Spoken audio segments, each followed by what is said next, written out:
Selama ini gereja kalau bilang kerajaan Allah, yang gereja pikirkan itu cuma apa? Pelayanan, doa puasa, khotbah, KKR, ya. Dan kita pikir itulah kerajaan Allah. Tapi kalau dunia melihat kerajaan, mereka melihat siapa rajanya, siapa permasyurinya, pangeran-pangerannya, bangsawan-bangsawannya, wilayah kekuasaannya, gitu kan? Kemudian ada pasukan-pasukan, tentara-tentaranya. Tapi kalau gereja lihat kerajaan, mereka cuma pikir ibadah lagi, doa lagi, pelayanan lagi, ya kan? Itu konsep dan cara pandang kita tentang kerajaan. Makanya kita blank, ya kan?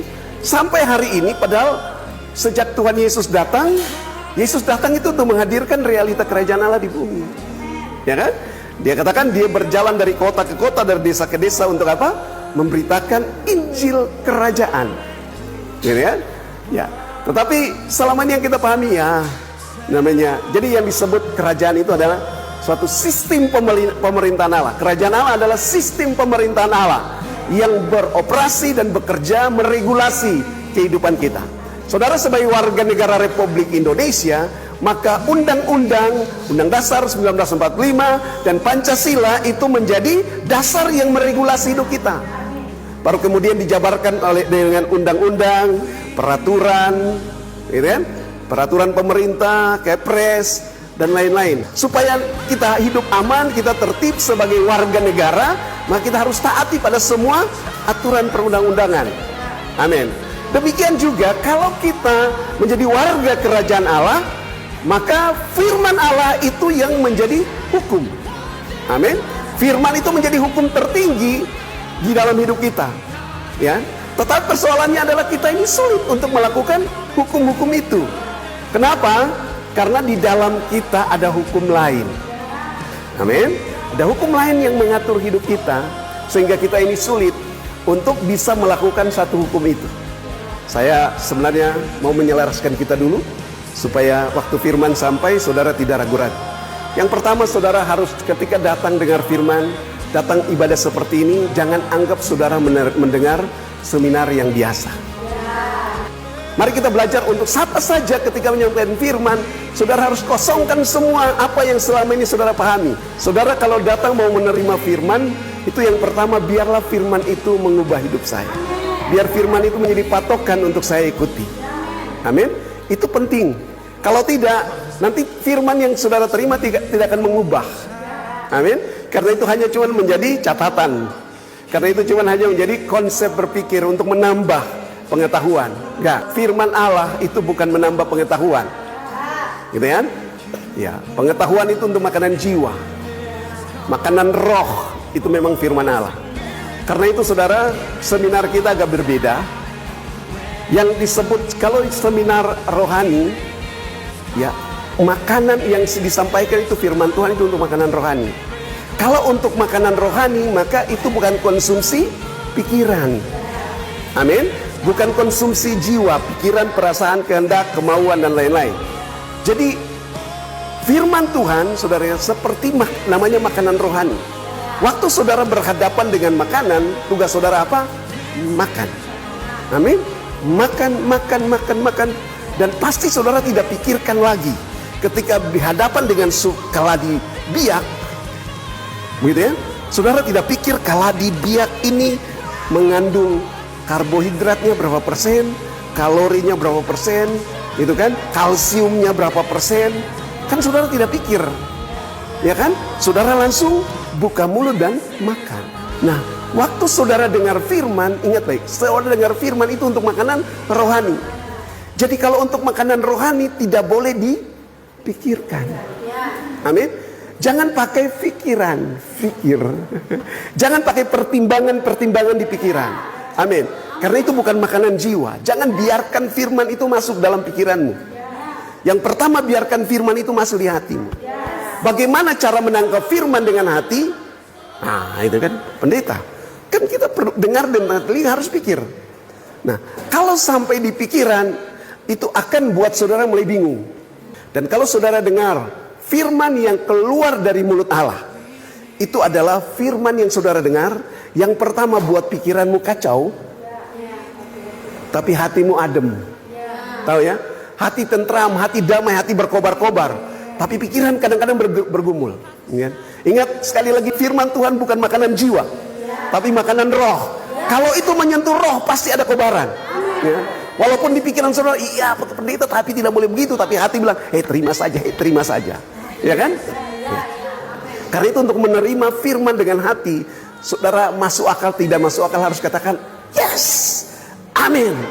Amin. Harus ketika bilang amin, akal saudara mulai ditutup. Akal saudara mulai tidak lagi berfungsi. Amin.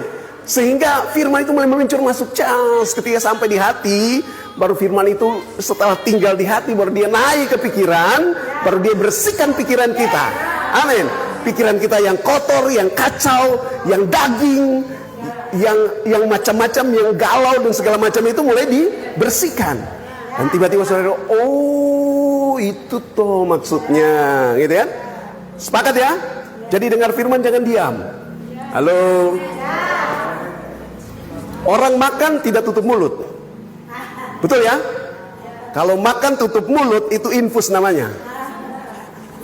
Dan orang yang infus itu pasti sudah sakit. Itu sama dengan Kristen kebatinan. Yang dengar firman cuma diam saja, baca Alkitab dalam hati, gak akan pernah bisa bertumbuh. Amin.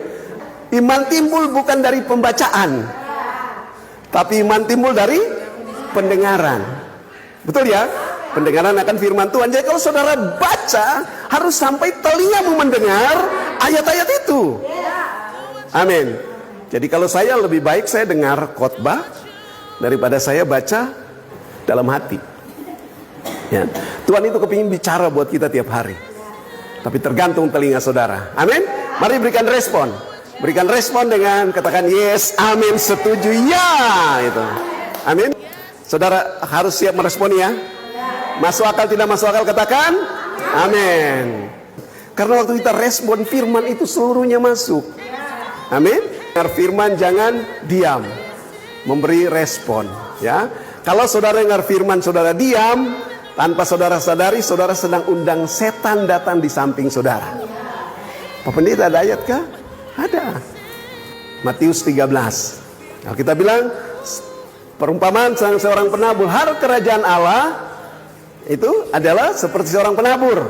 Dia keluar menabur benih. Ada benih yang jatuh di pinggir jalan, ada benih yang jatuh di tanah berbatu, ada benih yang jatuh di semak belukar, ada benih yang jatuh di tanah yang subur.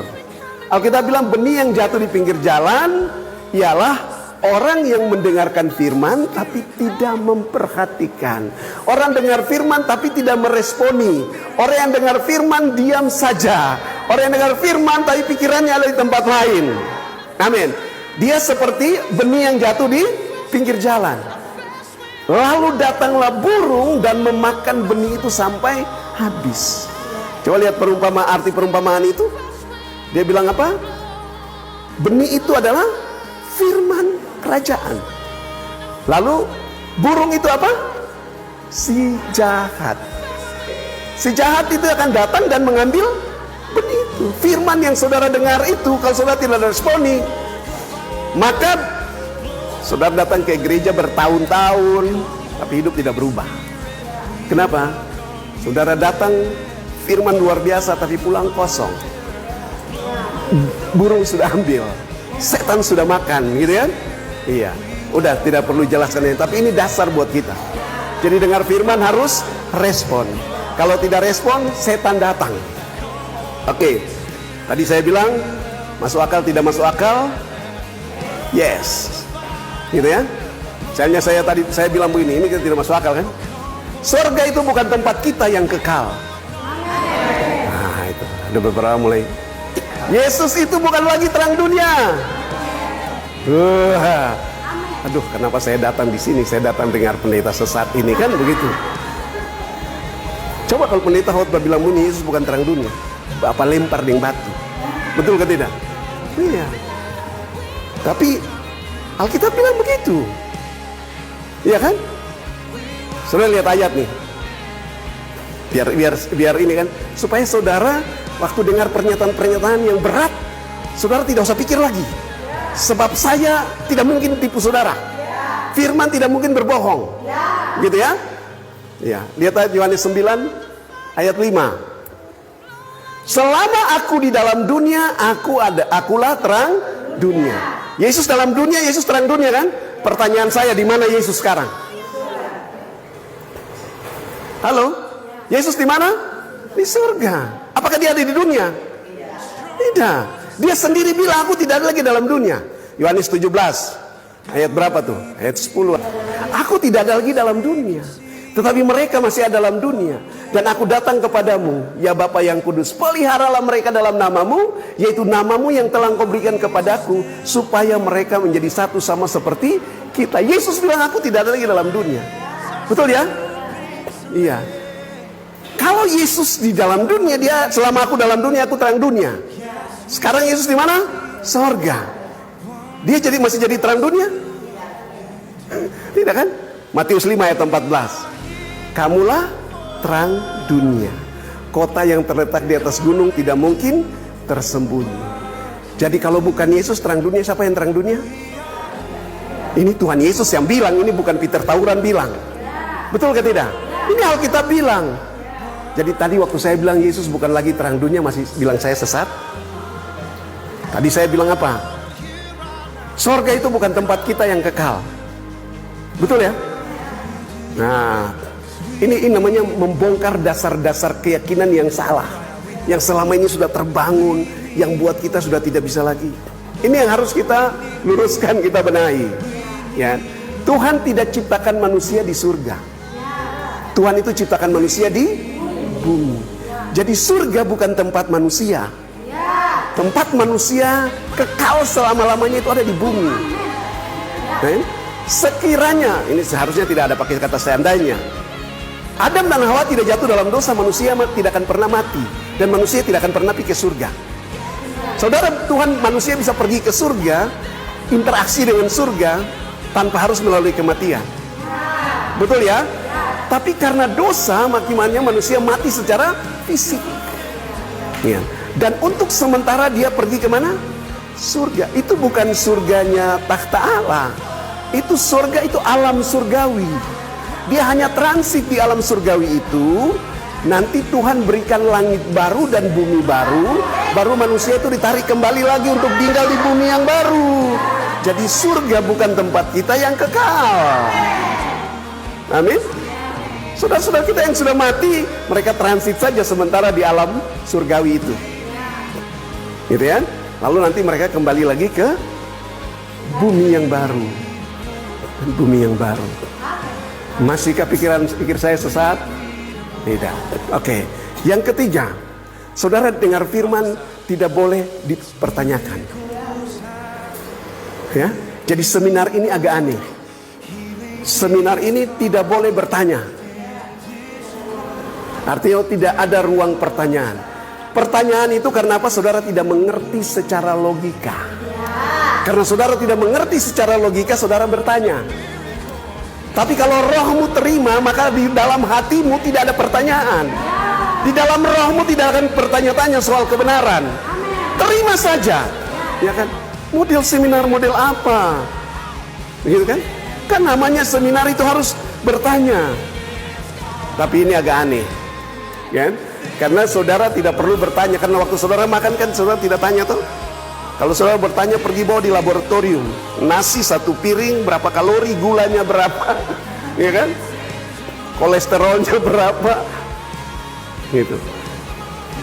Jadi waktu kita seminar seperti ini, waktu firman disampaikan, jangan kosongkan pikiran. Ya. Saya tidak mau pakai logika saya. Saya menangkap firman dengan hati saja. Pendeta kau bicara, amin. Saya punya pelayanan di Manokwari, itu pelayanan radio dulu. Kami punya radio, karena itu radio rohani, full radio rohani. Saya itu dengar khotbah siapa saja.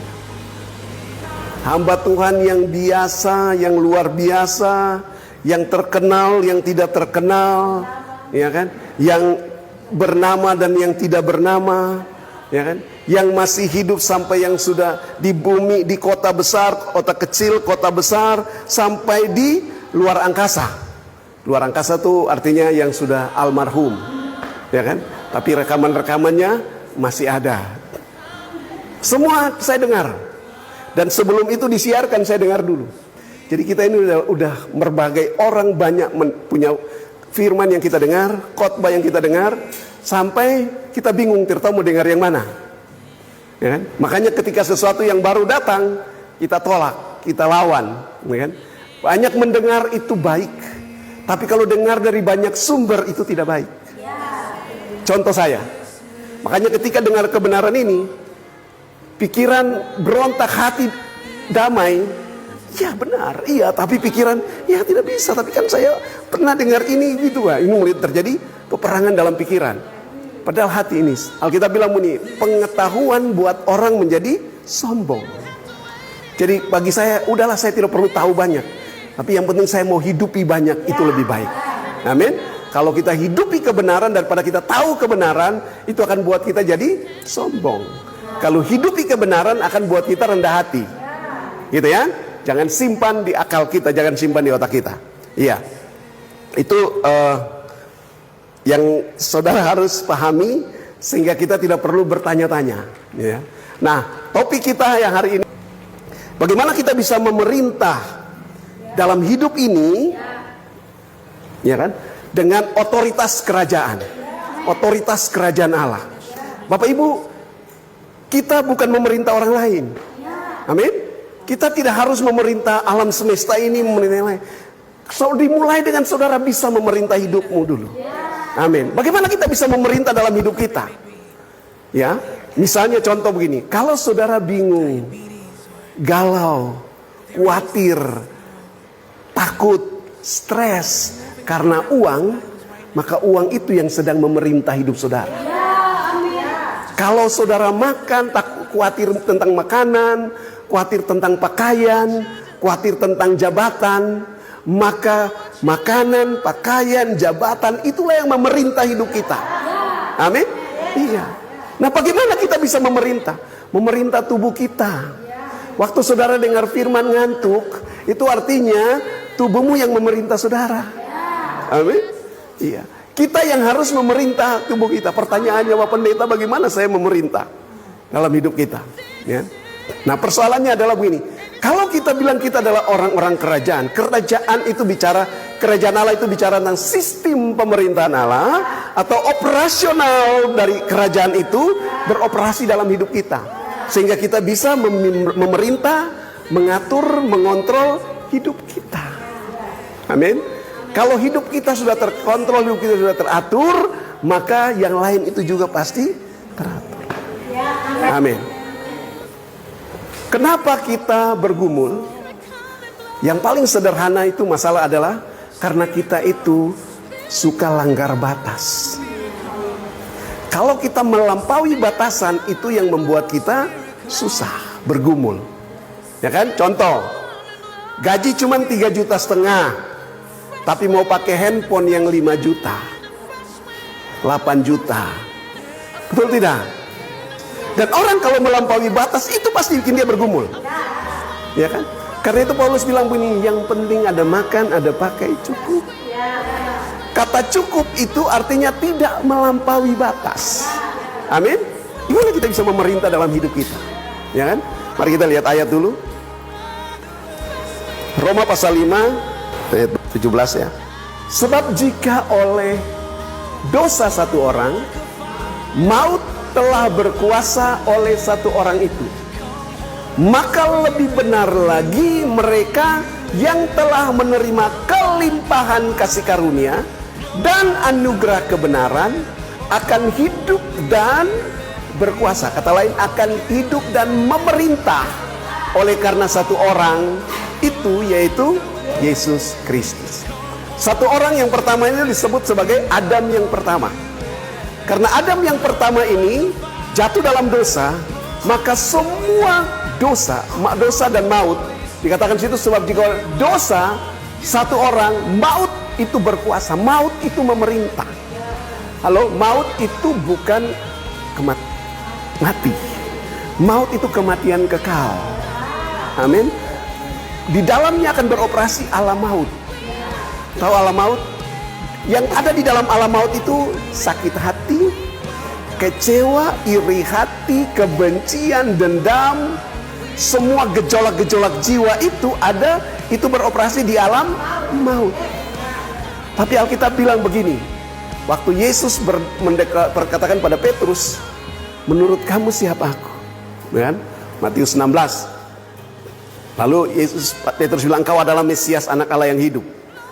Tuhan bilang, bukan kau yang mengatakannya Petrus, tapi Bapakku yang di surga. Lalu Yesus berbagilah, engkau Simon bin Yunus, di atas batu karang ini aku akan mendirikan jemaatku, my ecclesia, gitu, gerejaku, dan alam maut tidak menguasainya. Alam maut berarti ada sistem kerajaan maut.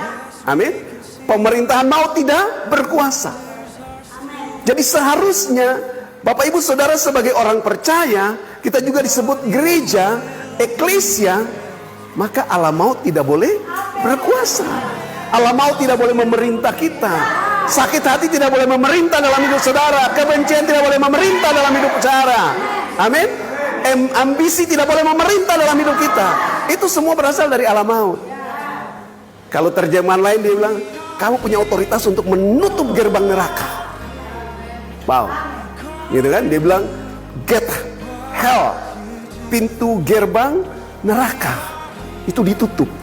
Dia berarti kalau gereja dibangun sesuai dengan apa yang Yesus mau, maka tidak ada lagi pengaruh dari alam maut yang masuk ke dalam gereja. Amin. Karena kita berotoritas untuk menutup gerbang maut itu. Tapi pertanyaannya sekarang bagaimana? Di gereja pendeta berkelahi dengan majelis, jemaat iri hati satu dengan yang lain, tersinggung, keluar buka gereja baru, misalnya gitu kan? Kenapa? Karena alam maut sedang beroperasi. Perpecahan itu dari alam maut, itu bukan dari surga. Amin. Kerajaan surga tidak ada sakit hati, tidak ada kepahitan. Amin. Tidak ada kebencian di dalam kerajaan surga. Semua dari mana? Neraka. Jadi kalau bagaimana kita bisa memerintah hidup kita, sementara kita datang di gereja pun, gereja dikuasai alam maut. Amin. Iya, salah satu tanda sederhana kan? Kebencian, iri hati, amarah, dendam. Hal-hal sederhana inilah yang kita tidak bisa memerintah. Kenapa? Karena kalau terjemahan bahasa Inggris TPT itu dia bilang begini, maut menjadi raja, memerintah sebagai raja di dalam kehidupan kita. Bayangkan maut memerintah, kalau bilang memerintah itu kan berdaulat sebagai raja, ya kan, kuasa. Bayangkan maut memerintah seperti itu. Amin. Tapi dia bilang oleh Yesus Kristus kita sudah menerima kelimpahan kasih karunia dan anugerah kebenaran. Amin. Lalu dia bilang kita akan hidup dan memerintah. Hidup dan memerintah yang pertama itu memerintah dirimu sendiri. Amin. Iya, nanti sebentar baru kita akan bahas bagaimana kita memerintah, bagaimana sistem pemerintahan kerajaan Allah itu yang bisa buat kita bisa memerintah atas hidup kita, memerintah di domain di mana Tuhan percayakan kita, memerintah alam semesta ini. Kejadian pasal 1 ayat 26-27, tujuan Tuhan menciptakan manusia. Ya, izinkan saya saya hari ini dari Kejadian sampai Wahyu. Ya, poin-poin saja. Tapi saudara dengar ini. Kejadian pasal 1 ayat 26-27 bilang, baiklah, berfirmanlah Allah, baiklah kita menjadikan manusia ini menurut gambar dan rupa kita, supaya mereka berkuasa. Manusia diciptakan untuk apa? Berkuasa atau memerintah. Memerintah atas apa? Ikan-ikan di laut, burung-burung di udara, dan segala ternak dan atas seluruh bumi, atas segala binatang melata dan merayap di bumi. Berarti pertama kali Tuhan ciptakan manusia untuk memerintah, untuk berkuasa, untuk berdaulat. Ya. Tidak ada satu otoritas apapun yang lebih tinggi dari manusia. Amin. Wow, saudara bayangkan nih, sama dengan seorang pangeran waktu dia lahir, dia itu lahir sudah untuk berkuasa. Jabatan itu untuk dia tinggal tunggu saja bapak yang raja mati, dia langsung jadi raja. Ya kan? Ratu Elizabeth mati, baru Pangeran Charles jadi raja. Tapi waktu dia lahir, itu dia sudah ditetapkan untuk lahir dan menjadi raja. Kalau perempuan ya ratu, yang laki-laki ya raja. Itu sudah menjadi ketetapan Tuhan. Dan saudara tahu waktu Tuhan berfirman ini, Tuhan berfirman buat siapa? Berfirman buat dirinya sendiri. Gitu kan? Baiklah kita menjadikan manusia ini menurut gambar dan rupa kita. Itu Tuhan sedang berfirman buat dirinya. Kalau Tuhan berfirman untuk yang lain, mungkin yang lain itu bisa batalkan. Tapi kalau berfirman untuk dirinya sendiri, nggak mungkin batal. Betul ya? Contoh, Tuhan ciptakan tanaman, Tuhan berfirman untuk bumi. Tanah akan menghasilkan tumbuhan. Tuhan berfirman di tanah menghasilkan tumbuhan. Tuhan menciptakan ikan, Tuhan berfirman kepada air, pada laut. Maka ya berfirman di air, ikan itu ada. Jadi kalau ikan dipisahkan dari air, kalau tumbuhan dipisahkan dari tanah, jadi pasti mati. Manusia dipisahkan dari Allah, betul mati. Apanya yang mati? Rohnya. Karena Allah itu roh. Amin. Iya. Jadi waktu manusia dipisahkan dari Allah yang ada roh, maka rohnya mati. Halo. Sampai hari ini banyak orang mati, tapi tidak tahu kalau mereka mati. Seringkali mereka datang rajin ke gereja, tapi mereka tidak tahu rohnya mati. Amin. Karena apa? Mereka tidak sadar bahwa mereka terpisah dari Allah. Ini hal-hal sederhana yang harus kita pahami. Lalu ayat 27. Ayat 27 bilang, maka Allah menciptakan manusia itu menurut gambarnya. Menurut gambar Allah diciptakannya dia, laki-laki dan perempuan diciptakannya mereka. Bapak Ibu dengar. Pertama kali Tuhan menciptakan manusia ini serupa dan segambar dengan Tuhan. Amin. Jadi manusia diciptakan sama dengan Tuhan. Paham ya? Sama. Serupa dan segambar artinya sama. Tapi karena yang sama itu apa? Rohnya. Manusia serupa dan segambar, yang lain itu manusia roh kita. Bukan tubuh ini, bukan fisik ini, bukan wajah kita. Yang serupa dan segambar dengan Allah itu roh kita. Gitu ya. Nah, makanya untuk kita berkuasa di bumi tadi, maka kita harus serupa dan segambar dengan Dia. Saudara tidak akan bisa memerintah kalau saudara tidak serupa dengan Dia. Serupa dan segambar dengan Allah. Lihat dulu ayat yang ke-7 tadi, 27. Coba perhatikan. Allah menciptakan. Kata menciptakan di sini bukan menciptakan dari yang dan tidak ada menjadi ada. Simsalabim, ya kan? Langsung sapu tangan begini kan, tiba-tiba buang begitu, dia langsung jadi burung, terbang. Itu bukan sulap. Iya. Bukan apa? Kata-kata menciptakan sini bahasa Inggris pakai membentuk, menjadikan. Jadi itu barang yang sudah ada di dalam diri Allah, gitu kan? Lalu dibentuk. Jadi proses manusia itu bukan satu kaligus simsalabim abrakadabra jadi gitu. Ada. Tidak, tapi melalui proses pembentukan. Dan proses pembentukan manusia itu adalah setiap kali Tuhan berjumpa dengan manusia, itu Dia sedang membentuk, sedang melatih manusia, gitu kan? Sampai nanti manusia itu menjadi serupa dan segambar dengan Tuhan secara utuh, gitu kan? Jadi lihat, waktu Tuhan menciptakan manusia ini adalah manusia roh, ya. Jadi yang pertama yang diciptakan adalah makhluk roh. Dan ini diciptakan di mana? Alam rohani. Kembali ya, alam rohani. Makanya waktu kita mati, sementara kita bisa transit di alam rohani itu. Oke ya. Tetapi supaya manusia ini tujuannya menempati bumi, ini kan proses penciptaan bumi kan, langit bumi dan segala isinya.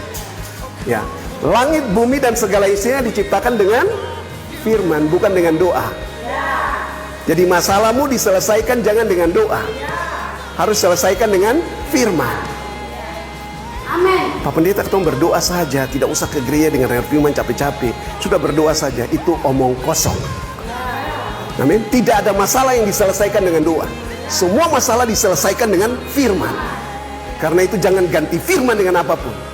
Selama ini kita dibodohi oleh setan. Amin. Yang selesaikan masalah dengan doa itu mantra-mantra dukun. Dan yang mereka ucapkan itu mantra doa yang mereka ucapkan. Kita bukan berdoa, Tuhan minta bilang. Enggak. Waktu kita doa itu kita ucapkan firman. Maka firman itu akan mengubah orang. Amin. Bagaimana saudara berdoa pakai firman? Firman kosong. Ya kan?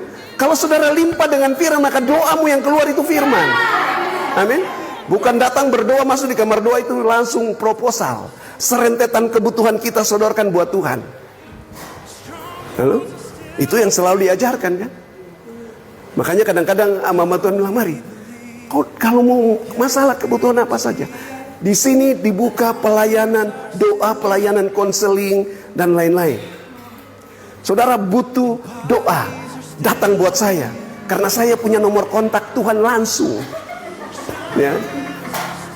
Saudara telepon, saudara WA, Tuhan belum balas-balas. Kalau saya belum telepon, Tuhan angka.